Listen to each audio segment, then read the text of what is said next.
ನಮಸ್ಕಾರ, ನೀವು ನೋಡ್ತಾ ಇದ್ದೀರಾ ರಿಪಬ್ಲಿಕ್ ಕನ್ನಡ. ನಾನು ಸ್ಮಿತಾ ರಂಗನಾಥ್. ಇದೇ ಮೇ 22ರಂದು ಬಿಕನೇರ್ ಏರ್ ಬೇಸ್ಗೆ ಪ್ರಧಾನಿ ನರೇಂದ್ರ ಮೋದಿ ಭೇಟಿ ನೀಡಲಿದ್ದಾರೆ. ಬಿಕನೇರ್ನಲ್ಲಿರುವ ನಾಲ್ ಏರ್ ಬೇಸ್ಗೆ ಭೇಟಿಯನ್ನ ಕೊಡಲಿದ್ದಾರೆ. ಜೊತೆಗೆ ದೇಶ್ನೋಕ್ ರೈಲ್ವೆ ಸ್ಟೇಷನ್ ಕೂಡ ಅವತ್ತೇ ಉದ್ಘಾಟನೆಯನ್ನ ಮಾಡಲಿದ್ದಾರೆ. ರಾಜಸ್ಥಾನದ ಬಿಕನೇರ್ನಲ್ಲಿರುವ ಏರ್ ಬೇಸ್ಗೆ ಪ್ರಧಾನಿ ನರೇಂದ್ರ ಮೋದಿ ಭೇಟಿಯನ್ನ ನೀಡಲಿದ್ದಾರೆ. ಇವತ್ತು ರಕ್ಷಣಾ ಸಚಿವ ರಾಜನಾಥ್ ಸಿಂಗ್ ಅವರು ಭುಜ್ ಏರ್ ಬೇಸ್ಗೆ ಭೇಟಿಯನ್ನ ನೀಡಿದರು. ಕಳೆದ 2 ದಿನಗಳ ಹಿಂದಷ್ಟೇ ಪ್ರಧಾನಿ ನರೇಂದ್ರ ಮೋದಿ ಅವರು ಶ್ರೀನಗರದ ಏರ್ ಬೇಸ್ಗೆ ಭೇಟಿಯನ್ನ ನೀಡಿದರು. ಇದೀಗ 22ನೇ ತಾರೀಕು ಬಿಕನೇರ್ನಲ್ಲಿರುವ ಏರ್ ಬೇಸ್ಗೆ ಭೇಟಿಯನ್ನ ನೀಡಲಿದ್ದಾರೆ. ನಗರ ಪ್ರದೇಶದಿಂದ 13 ಕಿಲೋಮೀಟರ್ ದೂರದಲ್ಲಿರುವ ಏರ್ ಬೇಸ್ ಅದು.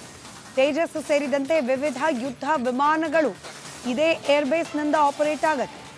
1964ರಲ್ಲಿ ಸ್ಥಾಪನೆಯಾಗಿರುವ ನಾಲ್ ಏರ್ ಬೇಸ್. ಪ್ರಧಾನಿ ನರೇಂದ್ರ ಮೋದಿ ಈ ಏರ್ ಬೇಸ್ಗೆ ಭೇಟಿಯನ್ನ ನೀಡಲಿದ್ದಾರೆ 22ನೇ ತಾರೀಕು.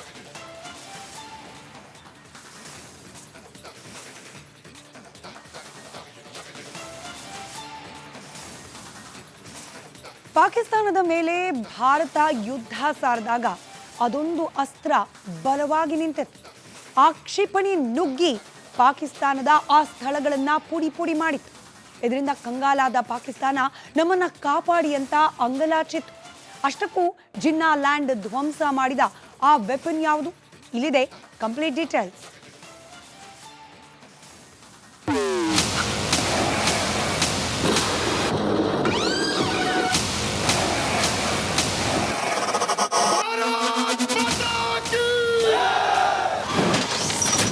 ಶರಣಾಗತಿಯ ಇನ್ಸೈಡ್ ಸ್ಟೋರಿ.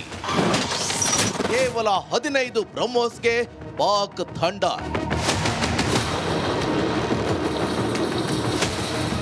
ಬಿಕಾರಿಸ್ತಾನ ಪುಡಿ. ಭಾರತದ ರಣಭೀಕರ ದಾಳಿಗೆ ಪಾಕಿಸ್ತಾನ ಅಕ್ಷರಶಃ ಛಿದ್ರ. ಬ್ರಹ್ಮೋಸ್ ದಾಂಗುಡಿ ಇಡ್ತಿದ್ದಂತೆ ಪಾಕಿಸ್ತಾನ ಜಂಗಾಬಲವೇ ಕುಸಿದು ಹೋಗಿತ್ತು. ಕೇವಲ 15 ಬ್ರಹ್ಮೋಸ್ ಬಿಟ್ಟಿದ್ದಕ್ಕೆ ಪಾಕಿಸ್ತಾನದ 11 ಏರ್ ಬೇಸ್ಗಳು ಚಿಂದಿ ಚಿತ್ರಾನ್ನ ಆಗಿದ್ದು ಇದೀಗ ಬಹಿರಂಗಗೊಂಡಿದೆ.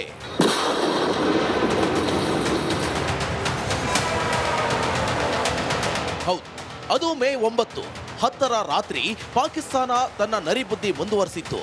ಆಗ ಎಂಟ್ರಿ ಕೊಟ್ಟಿದ್ದೆ ಬ್ರಹ್ಮೋಸ್. ಪಾಕಿಸ್ತಾನದ ಪ್ರಮುಖ ಏರ್ ಬೇಸ್ಗಳು ಕೇವಲ 5 ನಿಮಿಷದಲ್ಲೇ ನಿರ್ನಾಮ.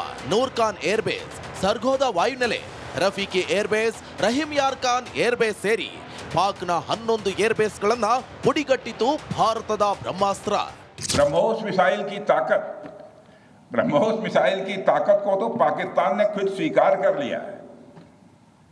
हमारे देश में एक कहावत काफी पुरानी है और वह है दिन में तारे दिखना. ಬ್ರಹ್ಮೋಸ್ ರಣಭೀಕರ ದಾಳಿಗೆ ದಂಡ ಹೊಡೆದ ಪಾಕಿಗಳು ವಿಶ್ವದ ಮುಂದೆ ನಮ್ಮನ್ನ ಕಾಪಾಡಿ ಅಂತ ಗೋಗರ್ದಿದ್ರು. ಕೊನೆಗೆ ಪಾಕ್ನ ಡಿಜಿಎಂಒ ತುರ್ತಾಗಿ ಭಾರತದ ಡಿಜಿಎಂಒಗೆ ಕರೆ ಮಾಡಿ ಕದನ ವಿರಾಮ ಘೋಷಿಸುವಂತೆ ಮನವಿ ಮಾಡಿದ್ರಂತೆ.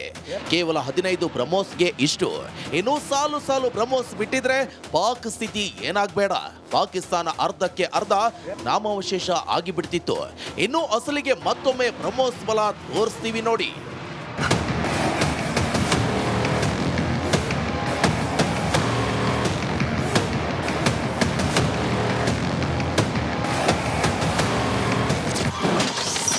ಭೀಮಾ ಬ್ರಹ್ಮೋಸ್ ವಿಶ್ವದ ಅತ್ಯಂತ ವೇಗದ ಸೂಪರ್ಸಾನಿಕ್ ಮಿಸೈಲ್ ಇದು. ಗಂಟೆಗೆ 3700 ಕಿಲೋಮೀಟರ್ ವೇಗವನ್ನು ಹೊಂದಿದೆ ಬ್ರಹ್ಮೋಸ್. 400ರಿಂದ 600 ಕಿಲೋಮೀಟರ್ ದೂರದಲ್ಲೇ ಶತ್ರುಗಳ ಸಂಹಾರ ಮಾಡುತ್ತೆ. 3000 ಕೆಜಿ ತೂಕ, 28 ಅಡಿ ಉದ್ದದ ಬ್ರಹ್ಮೋಸ್ 200ರಿಂದ 300 ಕೆಜಿ ಸಿಡಿತಲೆ ಹೊತ್ತೊಯ್ಯುವ ಸಾಮರ್ಥ್ಯವನ್ನು ಹೊಂದಿದೆ. ಗುರಿ ಇಟ್ಟರೆ ಬ್ರಹ್ಮೋಸ್ ಮಿಸ್ ಮಾಡೋದೇ ಇಲ್ಲ. ಭೂಮಿ, ಆಕಾಶ, ಸಮುದ್ರದಿಂದ ದಾಳಿ ಮಾಡುವ ಸಾಮರ್ಥ್ಯ ಹೊಂದಿದೆ.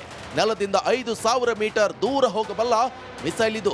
ರಡಾರ್ಗಳಿಂದ ಕಣ್ತಪ್ಪಿಸಿ ದಾಳಿ ಮಾಡುವ ಕೆಪಾಸಿಟಿ ಇದೆ. ಭಾರತದ DRDO ರಷ್ಯಾ ನಿರ್ಮಿಸಿರುವ ಮಿಸೈಲ್ ಆಗಿದೆ. ಬ್ರಹ್ಮಪುತ್ರ ನದಿ ರಷ್ಯಾದ ಮಾಸ್ಕೋ ನದಿಯ ಹೆಸರನ್ನೇ ಬಳಸಿ ಬ್ರಹ್ಮೋಸ್ ಅಂತ ಹೆಸರಿಡಲಾಗಿದೆ.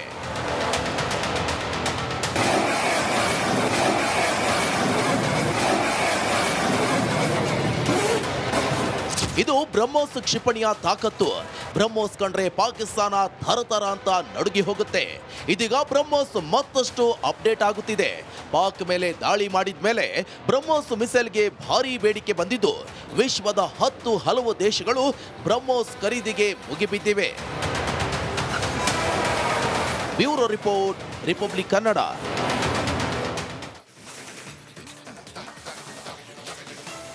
ನಿನ್ನೆ ಶ್ರೀನಗರ, ಇವತ್ತು ಗುಜರಾತ್ನಲ್ಲಿ ರಕ್ಷಣಾ ಸಚಿವರ ಅಬ್ಬರ. ಸೈನಿಕರ ಮುಂದೆಯೇ ಉಗ್ರ ಪೋಷಕನಿಗೆ ವಾರ್ನಿಂಗ್ ಕೊಟ್ಟಿದ್ದಾರೆ ರಾಜನಾಥ್ ಸಿಂಗ್. ಪಾಕಿಸ್ತಾನದ ವಿರುದ್ಧ ಹೇಗಿತ್ತು ವಾಕ್ ಪ್ರಹಾರ? ಈ ಬಗ್ಗೆ ಒಂದು ರಿಪೋರ್ಟ್ ನಿಮ್ಮ ಮುಂದೆ.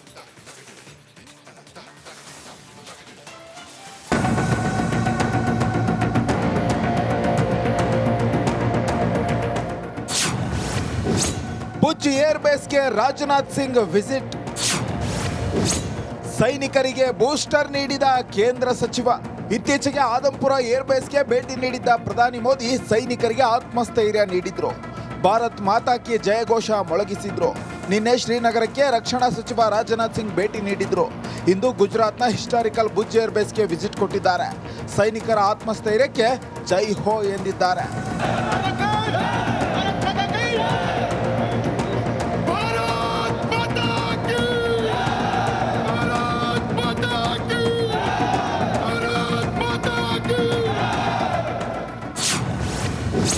IMF ದುಡ್ಡು, ಉಗ್ರರಿಗೆ ಫಂಡಿಂಗ್. ಉಗ್ರರಿಗೆ ಪಾಕ್ ಬೆಂಬಲ ನೀಡುತ್ತಿರುವ ಬಗ್ಗೆ ರಕ್ಷಣಾ ಸಚಿವ ರಾಜನಾಥ್ ಸಿಂಗ್ ಕಿಡಿಕಾರಿದ್ದಾರೆ. IMF ನೀಡಿದ ಸಾಲವನ್ನ ಪಾಕ್ ಹೇಗೆ ಬಳಸಿಕೊಳ್ಳುತ್ತಿದೆ ಅಂತ ವಿವರಿಸಿದ್ದಾರೆ. लेकिन निश्चित रूप से इंटरनेशनल मॉनेटरी फंड से आने वाले $1 बिलियन के बड़े हिस्से को टेरर इंफ्रास्ट्रक्चर को फंड करने में इस्तेमाल होगा, ऐसा मेरा मानना है. क्या यह नेशनल मॉनेटरी फंड IMF द्वारा, जो कि एक इंटरनेशनल ऑर्गेनाइजेशन है, उसके द्वारा इनडायरेक्ट फंडिंग इसे नहीं माना जाएगा? ಪಾಕ್ ಮುಗಿಸೋಕೆ ಜಸ್ಟ್ 23 ನಿಮಿಷ ಸಾಕು. ಗಡಿಯಲ್ಲಿ ಆಗಾಗ ಬಾಲ ಬಿಚ್ಚುತ್ತಿರುವ ಪಾಕ್ ವಿರುದ್ಧ ರಕ್ಷಣಾ ಸಚಿವ ರಾಜನಾಥ್ ಸಿಂಗ್ ಕಿಡಿಕಾರಿದ್ದಾರೆ. ಪಾಕಿಸ್ತಾನ ನಿರ್ನಾಮ ಮಾಡೋಕೆ ಜಸ್ಟ್ 23 ನಿಮಿಷ ಸಾಕು ಅಷ್ಟೇ ಅಂತ ಗುಡುಗಿದ್ದಾರೆ. भारतीय वायुसेना के लिए सिर्फ 23 मिनट यह काफी थे पाकिस्तान की सरजमी पर पल रहे आतंक के अजगर को कुचलने के लिए, और वह आपने करके दिखाया है.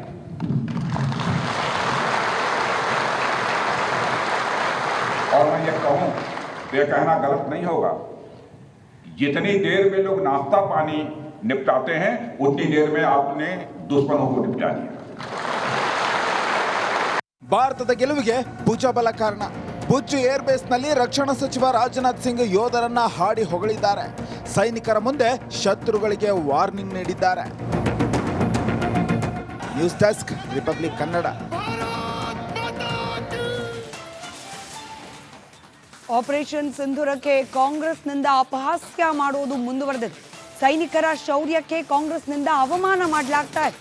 ನಿನ್ನೆ ಕಾಂಗ್ರೆಸ್ನ ಶಾಸಕ ಕೊತ್ತೂರು ಮಂಜುನಾಥ್ ವಿವಾದಾತ್ಮಕ ಹೇಳಿಕೆಯನ್ನ ನೀಡಿದರು. ಇದರ ಬೆನ್ನಲ್ಲೇ ಇವತ್ತು ಸಚಿವರಾದ ದಿನೇಶ್ ಗುಂಡೂರಾವ್, ಪ್ರಿಯಾಂಕ್ ಖರ್ಗೆ ದೇಹದಾಟಿಯ ಮಾತುಗಳನ್ನ ಮುಂದುವರೆಸಿದ್ದಾರೆ.